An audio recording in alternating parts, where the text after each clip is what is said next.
Hi, everyone. Good morning. Good evening. Morning, Greg.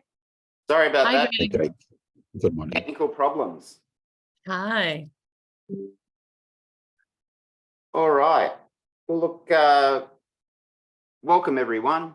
It's a real pleasure to host this presentation today. My name is Greg Leslie. I'm the Director of the University of New South Wales Global Water Institute, and I'm coming to you from Bedjigal land here in Sydney. And I just want to begin by acknowledging the traditional owners of the land that I'm on and pay my respects to elders both past, present and emerging, and recognise that this territory has never been ceded. And so I invite you to also recognise the First Nations people and traditional owners on the land that you're on today. We apologies for the technical problems at the start, but we had, it's always embarrassing when it happens to the host. But look, we're gathered here today to talk about a really important issue. It's exploring the pathways and connections between climate change, water security, and their impacts on mental health. We know that there's a lot of anxiety around the effects of climate change, particularly amongst young people. And just in the same way that the water systems, the water environment is one of the ways, one of the vectors that the energy that's being stored in the atmosphere is expressed through storm surge, through more intense rainfall events. What we want to look at today is the connection between our changing climate, our water systems, and people's anxiety and concerns and the impacts around those changes in the water systems on their mental health. So it's an exploratory session. We've got three tremendous speakers. We'll lead off with our first one. There's opportunities for those of you online to put your questions in the comments box. The way it will work today is that each speaker will quickly go through their preliminary thoughts. We'll then have a bit of a dialogue backwards and forwards with our three speakers, and then get to the questions during that time. So please just put your questions in the chat and we'll address them. So with that, I'd like to introduce Sarah Louise Young. Sarah's at Northwestern University, trained as an anthropologist with degrees from her PhD was at Cornell University. I've had the privilege of working with Sarah on using the tremendous water and food insecurity tools, survey tools that she's developed with an Indigenous community in Western New South Wales, the Dharrawa community in the town of Walgett. So Sarah is going to lead us off, and Sarah will talk to us a little bit about her research in the development of those survey tools, but also where her work is going on the connections between water insecurity and possible links between climate change, water, and mental health. So over to you, Sarah. Thanks, Greg. It's a real pleasure to be here. I'm looking forward to learning from everyone, including those of you who are in the audience. I have been tasked by Greg, and I always do what Greg asks me, to give like a bit of an overview of how we are measuring water insecurity. Then I'll wax poetically near the end about how we can take this to climate change and mental health even further. So I'm going to tell this story by giving just a bit of a backstory, which is 10 years ago when I was like a baby assistant professor this tall, ready to take on the world. I had my first big grant. I had $1 million from our National Institutes of Health to understand how food insecurity shaped maternal and child health. And as Greg mentioned, I'm trained in nutrition. So we know very well how to measure food insecurity by asking about people's experiences with worry about food and changing the meal sizes. And as an anthropologist, I wanted to make sure I was asking questions that people really cared about. So we gave women cameras and we asked them to take pictures of that what shaped how they fed their babies. And to my great surprise, we got a lot of pictures of water back. And there are so many stories I can tell you about these photos. I'm not going to do that now. You could ask me about it in the Q&A, but these photos made me think, like, could we measure experiences with water insecurity as well? Remember, the grant was supposed to be about food insecurity. So I was this eager baby professor, and I thought, like, we had this great study design, repeated measures across 2 years. Could we just add a measurement of water security to that study design where we're looking at food insecurity? So I quickly got a lay of the land of how people are measuring water insecurity. And it turns out that experiences are not usually measured. So water security is a term that covers all manner of sins. People use it to mean often water availability. And we're good at measuring physical water availability. I mean, hydrologists think it could be better, but from a public health point of view, we're pretty good at it.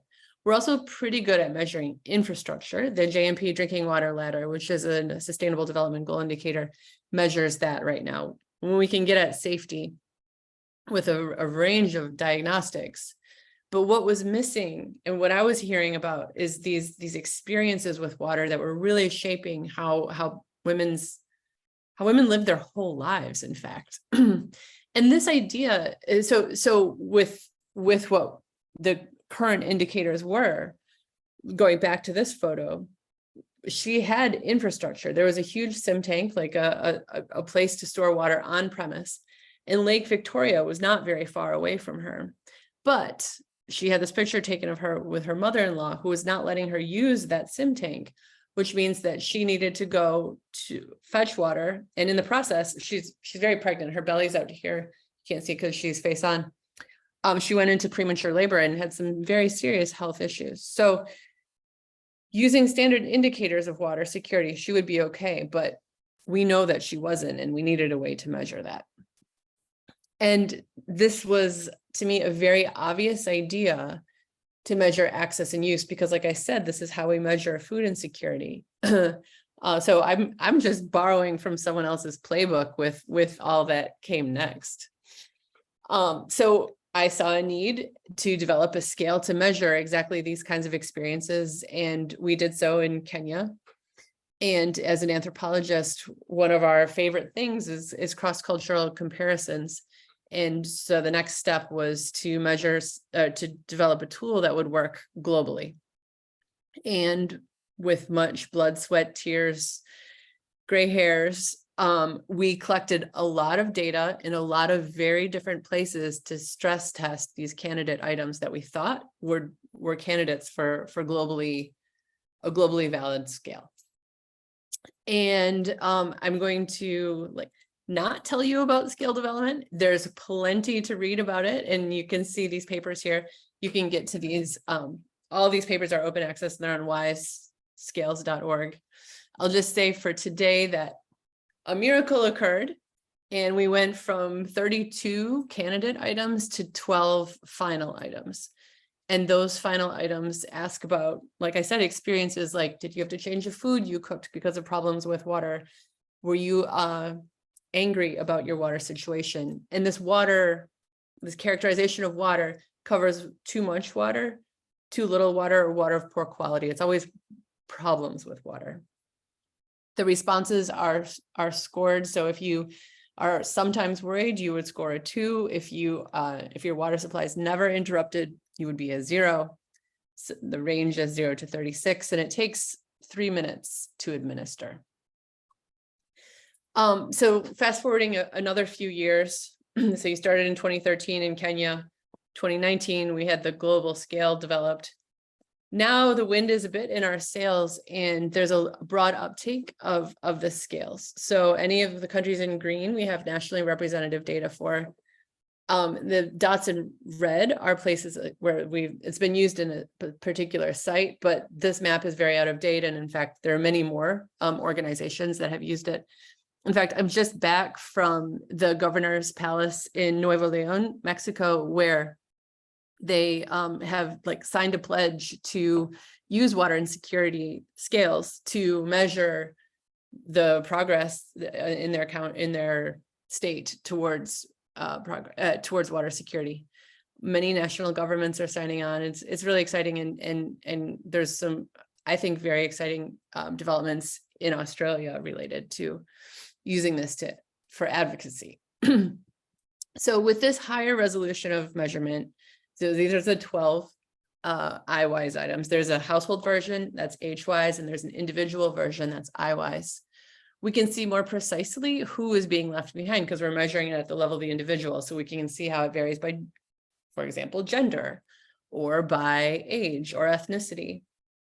And we can also see how it's also more holistic. So in those indicators I showed you before, where the emphasis was on drinking water, but here we can look at water for hygiene and water for cooking as examples. And this gives a different picture of what than what the typical indicators give. So like, according to this, a quarter of Egyptians are water insecure. I just randomly picked Egypt. But if you look at which Egyptians don't have water infrastructure, it's less than 1%. So that's a very different picture. Now, you can care about water insecurity if you care about water.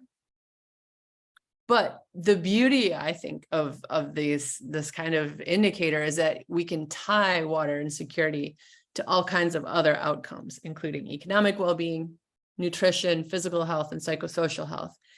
And just as an example, we partnered with the FAO, Food and Agriculture Organization, and they had measured food insecurity experiences in 31,000 households. In the same 31,000 households, we had measured water insecurity, and we could see that anyone who was water insecure was 2 to 3 times more likely to be food insecure as when controlling for all the sort of known confounders of food, well, many of the known confounders of food and water insecurity. So to our topic today, that was kind of a long backstory, but I thought it was important to understand what the exposures we're talking about. So we can measure water insecurity if we care about water. We should measure it also if we care about economic well-being, nutrition, physical health, psychosocial well-being. And we have data on the pathways between water insecurity and all of these outcomes. But what we have not done yet, and which is like a clear need, is to understand how climate change and water insecurity go hand in hand.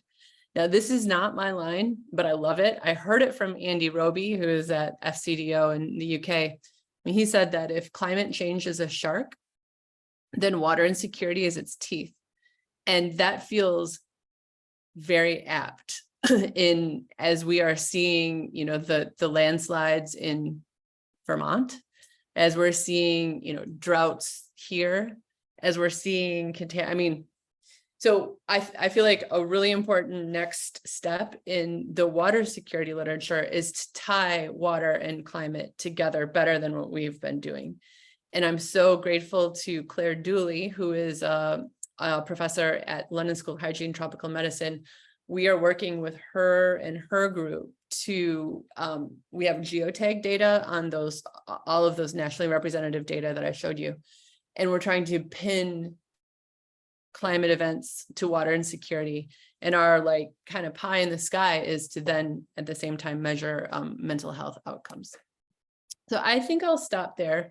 There are a number of uses for these scales, and I think that's part of why they have caught on as they have. I'll be happy to talk more about them in Q&A, but I'll just appreciate Greg and Ginger for organizing this and turn it over to my colleagues.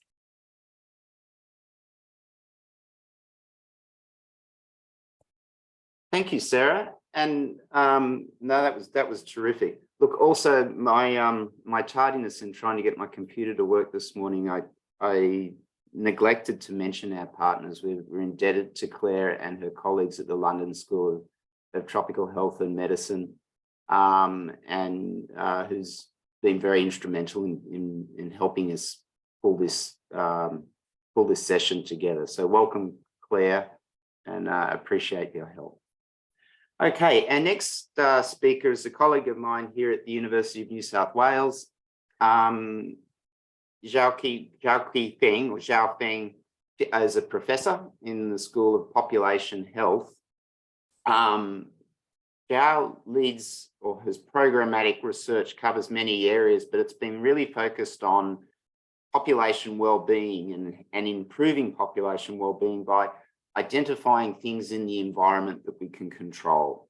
So factors such as disadvantage, access to urban green space, access to water, and how these then feed into shaping health and development at trajectories, and also, unfortunately, the inequalities that have impacts, particularly on newborns and children and adolescents, which I think are going to be the big focus of this. And I'll pass over to Zhao now and talk about her work on natural solutions and natural prescriptions for improving mental health, which again is picking up on Sarah's last comment, is how potentially we can blunt those teeth of the shark of climate change through which a lot of these impacts are going to be felt. Zhao, thank you very much. And thank you for helping me get logged in this morning. No worries. Thank you. Thank you very much for inviting me, Greg, and it's fantastic to hear the work that Sarah doing. I'm going to share my screen. You can see my screen? Yeah, oh, good. Wonderful. Yeah, great.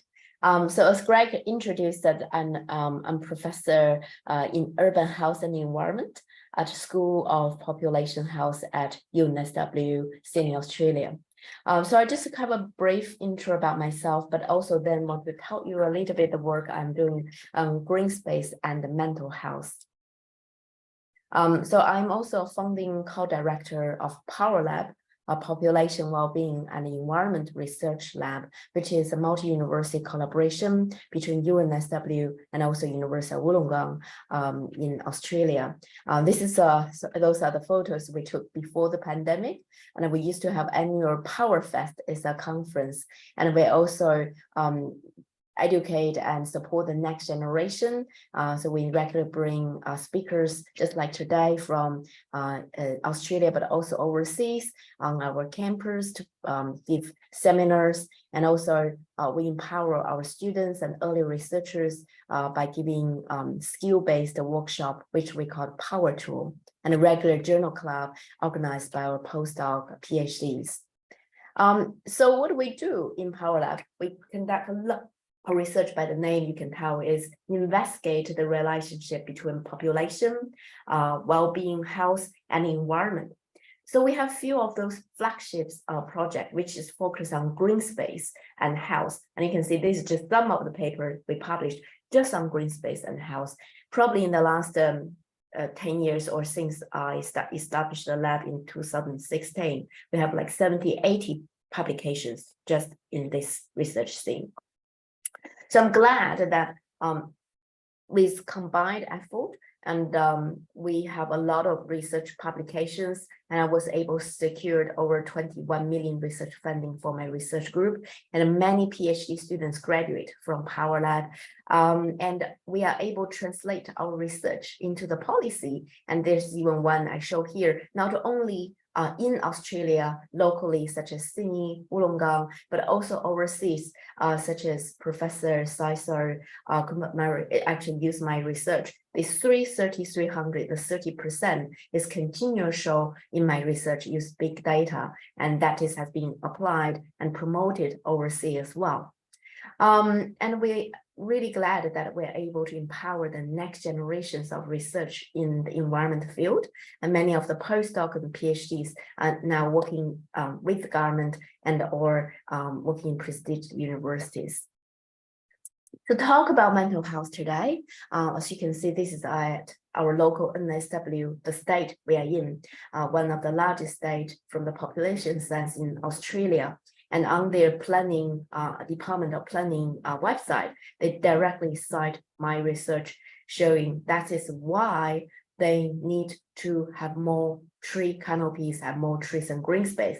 And in fact, there's just over 1 million trees, actual trees have planted in Sydney, which is led by Stephen Hartley's team in the DPI, the Department of Planning.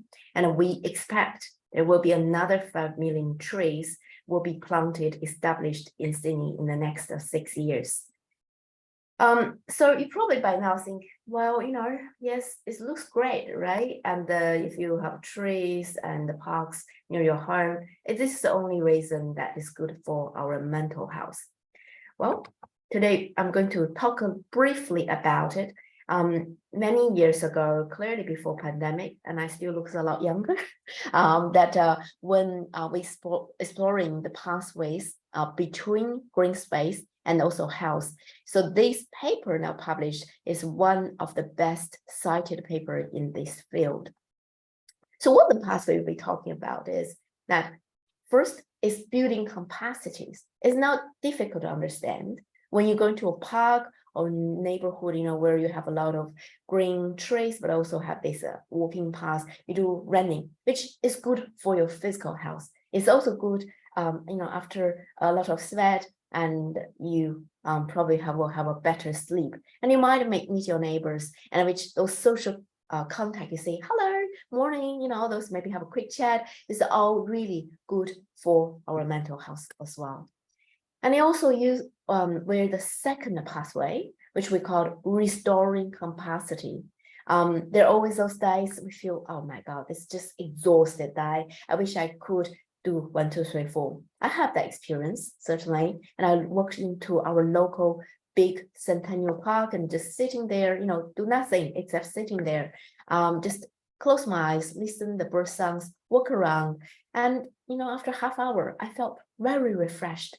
That help us to reduce the stress, recovery, and also help us be, more concentrated later. So the last pathway, the third pathway, is reducing harm. And we know that, really hot day and with a lot of noise, and also we're living somewhere continue to suffer air pollution, we're not going to have better mental health. We probably will be a little bit grumpy in those really hot days, especially in Australia summers. But green space could reducing the heat, noise, and air pollution. That also then help our mental health. So we think in general, those three pathways could help us to support our mental health between mental health and green space. So, well, it seems more green space in general, and we'll have better mental health. But job is not done, because not all green space are the same. Some green space are better than others. So I'm going to quickly show some examples that from my research. So this is a research we use Australia longitudinal study of children. So what we find is that not only children need exposure to a good amount of green space, but it's crucial the quantity. As you can see from this chart, that if children who always live with good green space quality, and they seem to have better mental health, and especially when they grow, this mental health well-being gap is actually widened between the one who always exposed to high quality green space and the peers who have not have the opportunity exposure to the high quality ones. And we also find that green space quality is crucial to help women to reduce the risk developing possible psychological distress. And it could be 26% lower odds, which is very significant. We know in Australia, 1 of the 5 women after give birth, they will suffer the psychological distress. And this is doctor diagnosed. So probably after, very serious, a long time period, and you went to see a doctor. But a lot of more women we know after give birth, because the hormone change and all, the new life in is going to cause the stress. And so the real figure is more than the 1/5. But if we could provide high quality green space, and that is fantastic news, even after, we consider about whether people have higher income or low income, and that could still achieve 26% lower odds of developing the psychological distress after give birth. It's brilliant. I conducted a national survey with my colleague during the pandemic, But this is not the lockdown time. This is that the people actually could walk around, but most of us still mainly working from home. And it shows that high quality green space and how people feel more connected, and also they feel active and relaxing. That's not a surprise. But what kind of quality of green space we need? Because quality means very different from different people. So I have this project funded by Australia NHMRC, National Medical Research Council, and also UKRI, with colleagues in Australia and the UK to figure more about what features we need and the quality of park we need for everyone. So we are still working on that. Hopefully we'll have more to report soon. Then now we have the quantity. Australia government at least is working on it. And also I know a few of other countries as well. And also we're thinking about improve the quality. So you think, okay, job done. People are going to enjoy all those benefits of the green space, the nature, on their mental health, on their physical health. But unfortunately, that's not quite the case, at least not for everyone. So in this national survey I conducted during pandemic, and which shows that 1/3 of Australians actually did not even spend 2 hours a week in nature. 2 hours is not very long. It's not, say, maybe you just have a walk in your local green space, or if you're lucky living close to the beach. We're talking about like half hour or less, or maybe just 2 hours in the week during the weekend. But 1/3 of Australians has not achieved that. But on the other side, they said 82% of them and the whole population are open to visiting nature. And if their doctor actually recommend them, and it's good for their health. So we then get very curious, say whether this nature prescription issued by health professionals or health workers actually works. And we conducted this systematic review and meta-analysis recently published at the Lancet. And it shows nature prescription does help reduce the risk and developing anxiety, and also depression, and how to better manage it as well, and also lower blood pressure. So if you're interested, and please have a look about this systematic review. And we also now have a newly funded MRF project called a Panda Trail, physical activity in nature for cardiometabolic diseases in people aged 45 and over, to really start thinking and working on implement nature prescription in Australia. So if you're in Australia and you're interested, be part of the trial, and please have a look. But if you're from overseas and you're looking forward to collaborate in this field with us, please get in touch. Thank you very much, Greg, and very looking forward to discuss with you and colleagues. Thank you very much, Xiao. That was terrific. All right. So the third panelist that we've got for this morning is Mr. Jimmy Hilly. And Jimmy is joining us from the Solomon Islands. And again, I think where the effects of climate change are being felt the hardest and the most is in our island communities. They're most vulnerable to sea level rise. And Jimmy is a senior environmental officer in the Ministry of Public Health in the Solomon Islands. He's worked across a number of areas in environmental health, including impacts assessments, air pollution, climate change, and waste management.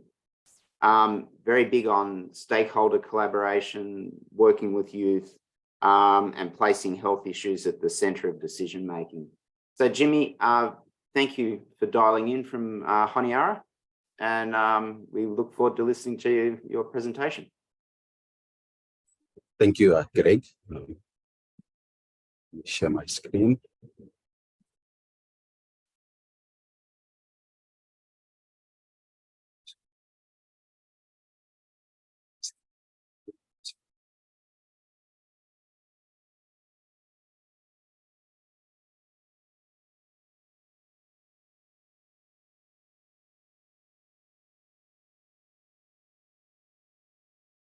Sorry, can you see my screen?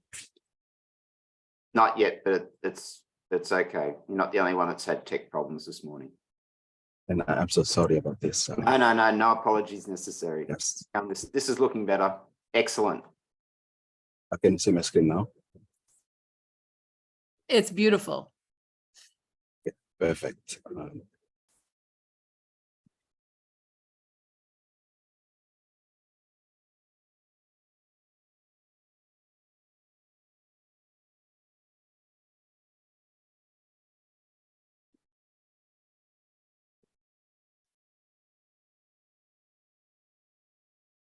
Sorry, is it showing? It looks great, Jimmy. Yep. Climate Gorgeous. change, Perfect. water security. Yep. Thank you. Thank you, Greg. Thank you, Ginger, and my other panelists, and also the guests, our guests as well this morning, with regards from the Solomon Islands. Now, this morning, I would like to thank Greg and the team for giving me this space to share my experience and that of my colleagues in the Ministry of Health, and also my counterparts from the Ministry of Environment and also the Ministry of Mines and Energy. So I'll be sharing with you with regards to water security. I'll be sharing with you my experience and that of my counterparts in the Climate Change Division of the Ministry of Environment, and also in the lens of my counterpart in the Water Resource Division of the Ministry of Mines and Energy. And for the mental health and climate change portion of my slide, my presentation will be from the lens of my colleague from the Mental Health Division of the Ministry of Health and Medical Services. So just briefly before I proceed, just in case you don't know where Solomon Islands is, it's located northeast of Australia. It's comprised of 900 plus islands. Our landmass is around 20,000 square. Our population is approaching 1 million. It's a very small population, and 80% of which reside in the rural communities of our country. And as Greg mentioned, we are susceptible to the impacts of climate change, and we're experiencing, the impacts, natural disasters every year. The intensity has increased in recent years. Now, for water security, there are 3 main sources of water in the country. First is surface water. And for surface water, it's usually directly from the streams and the rivers where communities will access water, or it's collected in a dam, piped to a storage tank, and from the storage tank to a reticulation system to the end users. And so this is a typical standpipe in our rural communities where communities would share communal standpipes. Our treated water is only in the main capital, where our end users have access to chlorinated water. Again, it says chlorinated water. During high rainfall days, when our surface water would experience high turbidity, we would experience high turbidity as well at the end user level. For wells, it's usually open wells, or it's protected, where a hand pump is placed on top to extract the water from the wells. And for our low-lying areas, which do not have access to either of the other 2 sources, the only option is rainwater. So this is a typical rainwater catchment in our rural communities. So in terms of coverage, our percentage of population having access to basic water is around 64%, which is slightly higher than Oceania. However, it is still a concern. It's still low compared to the global average, and a big portion of our population still don't have access to basic water. And that has health consequences as well. As you could see on the slide, around 10% of our mortality is attributed to unsafe wash services. That's including water and also sanitation. And that's quite high compared to 12.4 global average. So what are some of the challenges? As I mentioned earlier, we are susceptible to the impacts of climate change. We experience natural disasters every year, like once or twice or even more in a year. And usually during natural disasters, one of the infrastructure that's usually affected is our water infrastructure. Also, this issue of governance and leadership, our water sector is fragmented, to be honest. The policy level governance sits within the Ministry of Mines and Energy, which oversees water for the whole country. Now, the rural water aspect of the overall water arrangement sits within the Ministry of Health, particularly the Environmental Division, which I'm a part of. And for urban water, it's under the responsibility of the Water Authority, which is a state-owned enterprise. And it's more on profit, more on, and not so much on service delivery. Also, under leadership and governance, you would find like this is a policy on catchment protection, but again, implementation, enforcement is a challenge. Another key challenge as well is political, where you would find government ministries doing their or implementing the water programs, but at the same time, you would have political interference as well into the operational aspect of these programs. And so you would find examples of resources diverting to communities who are not in immediate need of water, leaving other communities who are in dire need for assistance. Another key aspect is our geography. Our country has so many islands spread across our country, and so access is a big issue, is a major issue. And I would, based on the experience of my colleagues in the rural water and sanitation program in our office, it's very costly to implement programs in the outer islands where it's only serviced by ferry, by boat, at least once or twice a month. And materials have to be sourced from the city, and it's very costly to have them shipped to those islands where it's needed for this program, water programs. This is also this donor funder dependent syndrome. It's sad to say, ever since the government started implementing water projects in our communities, we have donor partners involved as well. And so you'll find communities developing this culture of depending on donors for everything, even as far as maintenance. There have been efforts in the past to build, sense of ownership in communities, but it is still a major challenge.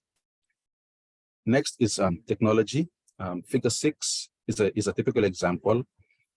In our effort to introduce, appropriate technology, there was this project piloted in one of our islands. It's a desalination plant. It had good outcomes. Water quality was amazing. However, when the project terminated, there was no continuity. One of the major factors was technology was from Europe, and so all the materials had to be shipped from Europe, and so it's not sustainable. It's not appropriate for our country, so there's no continuity. Lastly, but not the least, data. Our Ministry of Environment, through the Climate Change Division, has done community vulnerability assessment since 2019, and so far, because it's fully funded by the government, and so far they only reached 600 communities, which is very small. It's not even a quarter of our communities nationwide. And based on this vulnerability assessment, of these 600 communities that were reached, 70 to 80% raised concern about water, access to water, and also water quality. Also on water, on data as well, our health data, because one of the good indicator to measure access to water is health outcomes.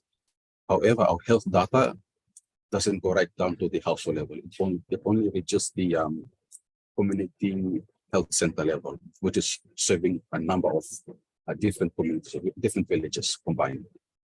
So that is still a challenge, linking health data to water. This is a major concern, water and healthcare facilities. Around 60%, this is both rural and urban, have water on premises. And of the 67%, only 35% have access to safe drinking water. And these are health facilities, mainly in the urban centers, who have access to chlorinated water. The 60% are communities in the rural communities. Yeah, health facilities in rural communities who don't have access to treated water. And it's a concern, especially where you have health facilities treating patients with underlying health conditions, immune compromised systems. So it is a concern for us, and there's a need to ensure that health facilities have access to drinking water, to treated water. Now I'll be shifting to mental health in the Solomon Islands. This is from the lens of my colleague in the mental health division. Now, the mental health situation in the Solomon Islands is a major concern, and some of the underlying causes are substance abuse and other social factors and pressures in society. We come from a society where there's so strong social cohesion, and one thing that's a beauty of us in the Solomon Islands is we tend to look out for each other. This social capital that we take pride in, and so you would hardly find homeless people in the Solomon Islands because we tend to look out for each other. It is a blessing and also a curse. When I say it's a curse, you would find families who would be hosting people from the village in the urban centers. People in search for better education, employment, who will be housed in the capital. And so you would find host families would be struggling just to fit everybody in the house.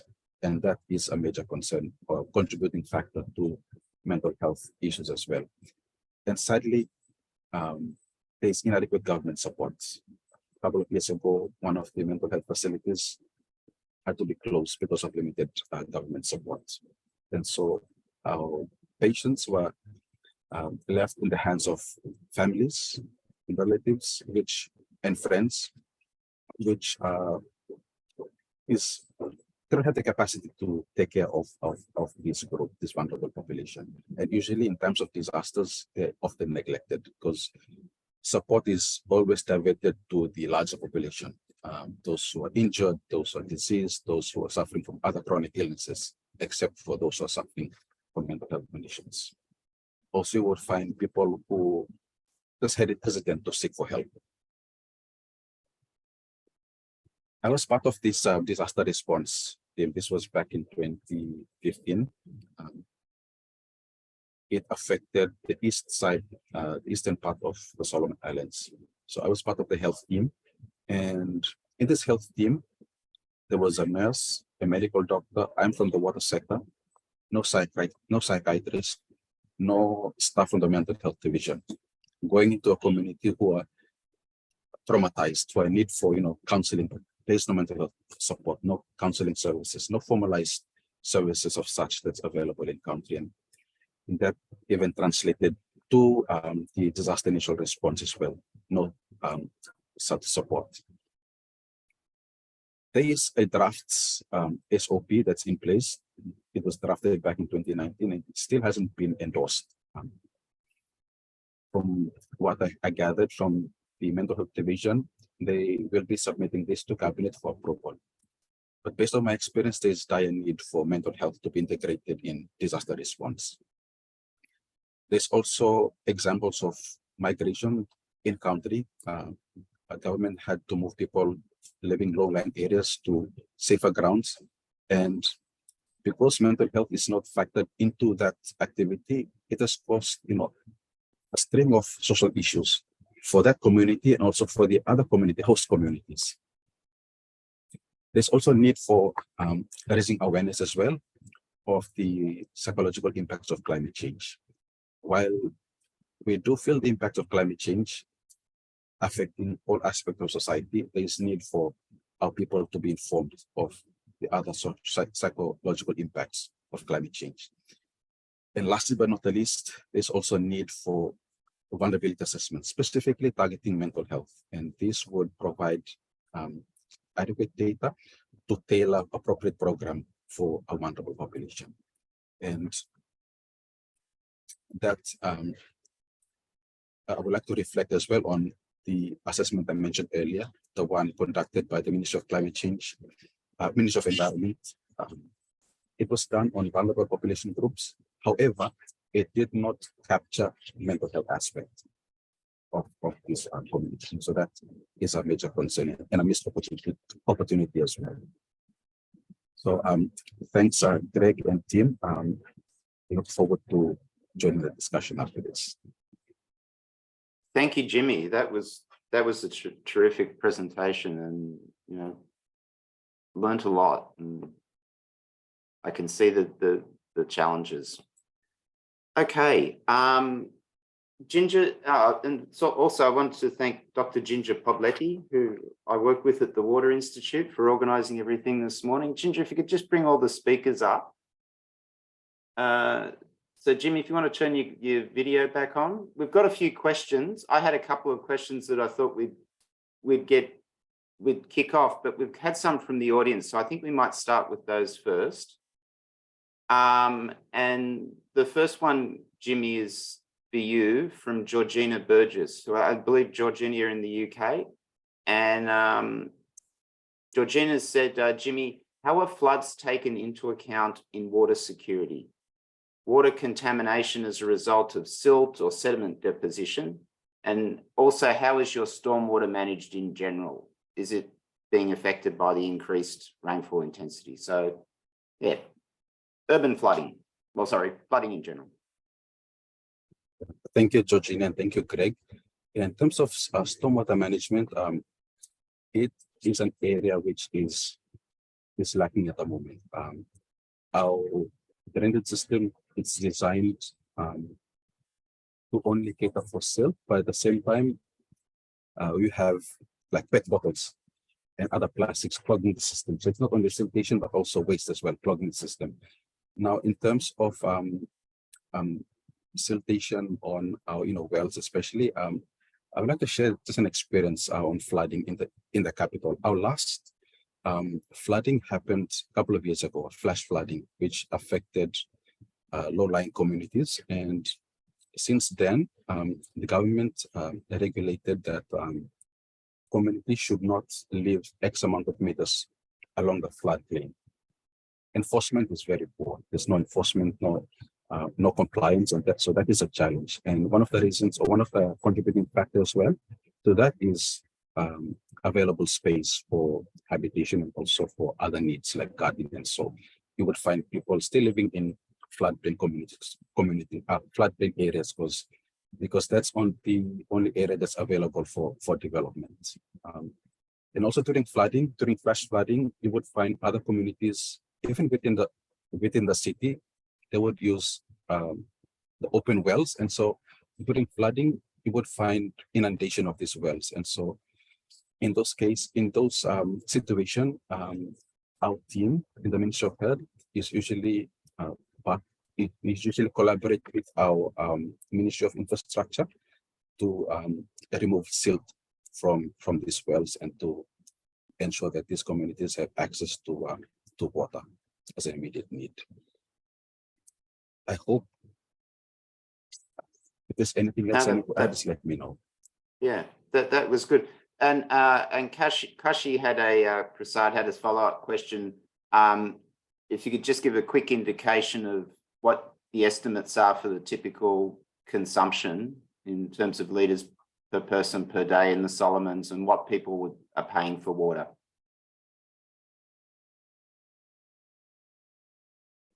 Sorry, I don't have the data with me at the moment, but I'm happy to share. Okay, after this. We'll get that out. To Ginger. Yeah. Well, that's a good segue into this general question about data.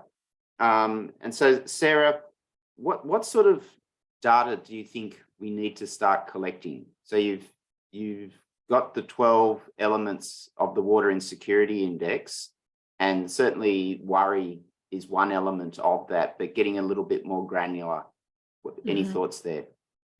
Well, I think we just need to, my life mission is to help people to think differently about water and to measure it differently. And to do that, the way that I think we should be doing it is from the user perspective, or from the patient, user, client, whatever hat we want to wear, from the human perspective. And so if we are doing that, then we can tie it to all these other health outcomes, and suddenly water stuff can become much more multi-sectoral. So just as an example, is it okay if I talk about the findings in Walgett? Oh, for sure. Yeah, it's in the Okay, public great. domain now. Okay, great. So if we measured the infrastructure of people in Walgett, 99% of people, if not all of them, would have improved drinking water source. And so you could tick the box and say, we're good here. But people are really stressed out about their water. People are physically ill from the water, from the salinity of it. So what we need to do is to have individual or at least household level data, not on the drivers of water security, like what physical water availability or infrastructure, but on what's happening in their lives. And then tying that to their health or economic well-being is going to give us it's going to open our eyes to what's really happening with water. So I don't know, use the WISE scale. Too long, don't read. Listen to humans. And just the quick follow-up, in terms of the areas that I think we would like to focus on, particularly the small island developing states, places like Jimmy, what sort of partnerships or methods do you think you could develop with Jimmy, with health authorities in Fiji, Vanuatu, the Caribbean, to collect this? Because it's, you know, our experience from Walgett was that the face-to-face interviews took a few days. You know, they're labor intensive. And any thoughts there? Sorry, my background noise is. Oh no, so that would be both for you and Sarah. So, you know, what's the best way to get the data in this type? Do surveys work? Are there other methods that either of you, Sarah or Jimmy, would you think would help? I'd like to hear from Jimmy on this, please. Yeah. Okay.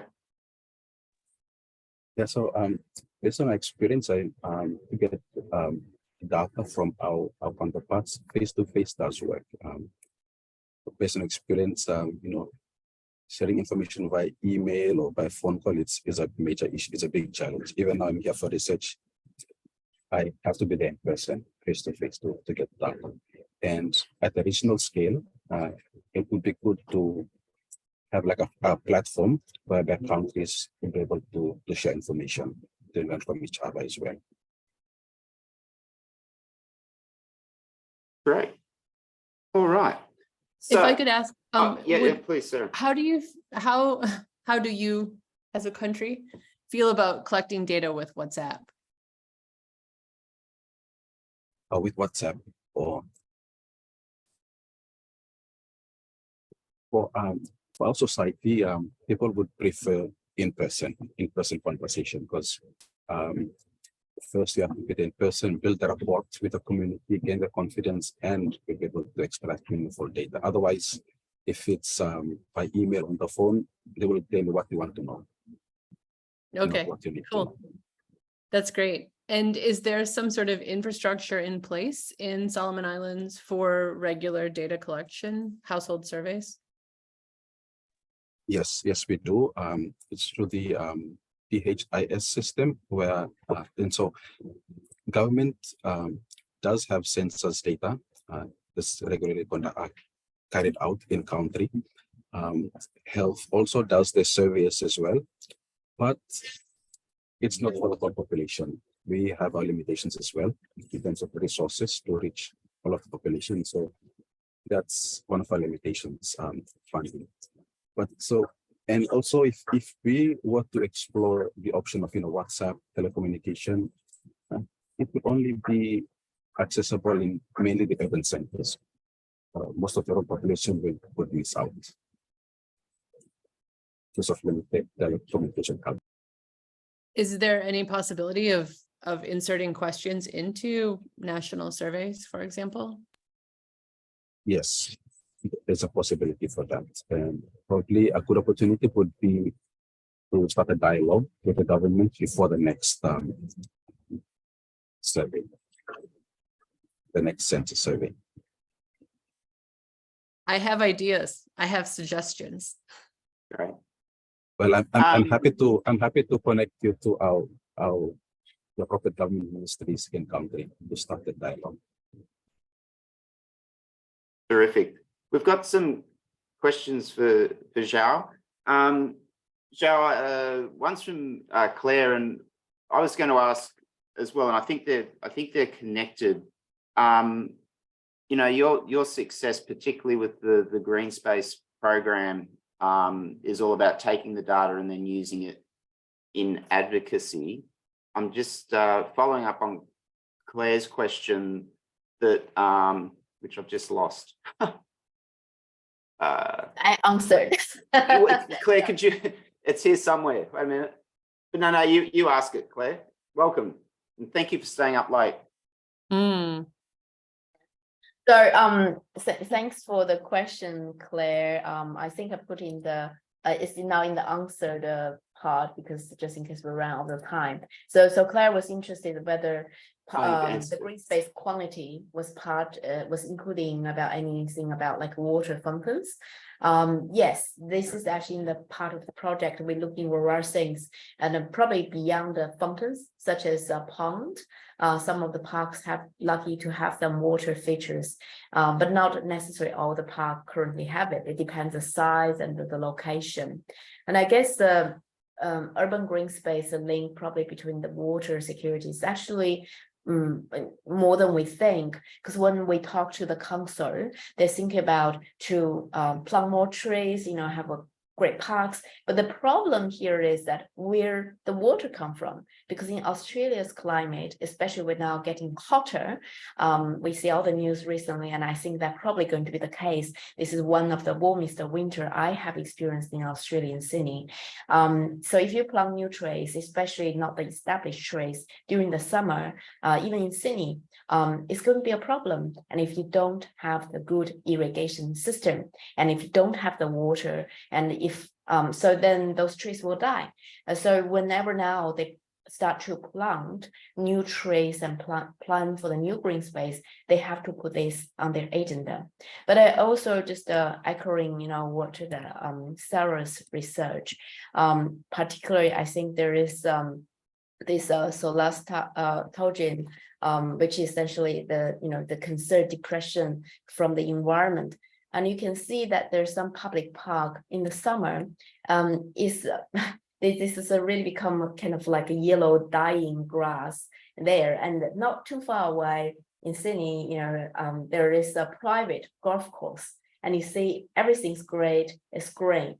And this could really cause the community feel distressed about their mental health as well, by this comparison that, you know, this public available park and it is yellow and because of lack of water, but on the other side that this private golf course not allow everyone to access and is well maintained. I'm sure this is not just in Australia, but also overseas as well. And I think we really need good data, especially local data, to show that the waters, how it have impact on people's mental health. For example, like my research, at the very beginning, this is what motivated me about, I think over 10 years ago, when I presented at the very beginning about green space and health, the policymakers, counselors really interested. And then they asked me a question. They said, so how much green space we needed really for, you know, improving our mental health and physical health? I said, well, that's $1 million question. I don't have it now, but luckily, you know, during the last 10 years, I secured funding and continue to use our local big data, and it shows that 30% is a figure we need working on. And this is exactly the figure that my local council, City of Sydney, and many others, and now even overseas, they are aiming for 30%, like Sydney, even more ambitious, aiming for 40%. And I think we need to make sure we have those scientific data and research to back up. When the policymakers, they make the policy, they can say, well, this is the research, this is evidence we get locally, and that's why we make this policy. So I think, you know, earlier we already discussed with Jimmy and Sarah and how important that we collect those data, and all using the existing data available here to provide the scientific evidence. Thank you. Thanks, Xiao.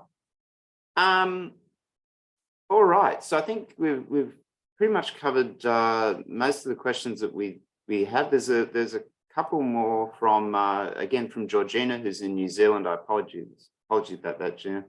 And it's linked, Jimmy, to you know, your photo of the desalination plant, and we have in parts of New South Wales and Australia, again, salt in the water is a real issue, and our colleagues at the George Institute have been leading our work on looking at increased levels of salt. Is there any work in the Solomons on you know, trying to improve the salinity in addition to the desal plant? And then in general, Georgina's asked, have there been studies done linking water consumptions to decreased levels of anxiety and anomalies in the brain development, and how potentially could this be managed? Yeah, thank you, Georgina. Going back to the project I mentioned, that was just a one-off project. It was a pilot, and when it terminated, it ended there. There wasn't any other phase of the project. There was none. And your question on, so what was the follow-up question again? It's just linking water consumption to decreased levels of anxiety. There's no such studies that was conducted in the Solomon. So there's opportunity for that. Okay. If anybody's interested, there's an opportunity for that to be done. All right. Well, look, I know some of you, Claire, is staying up particularly late, and it's beginning to get late in Chicago. Sarah, or are you still in Mexico?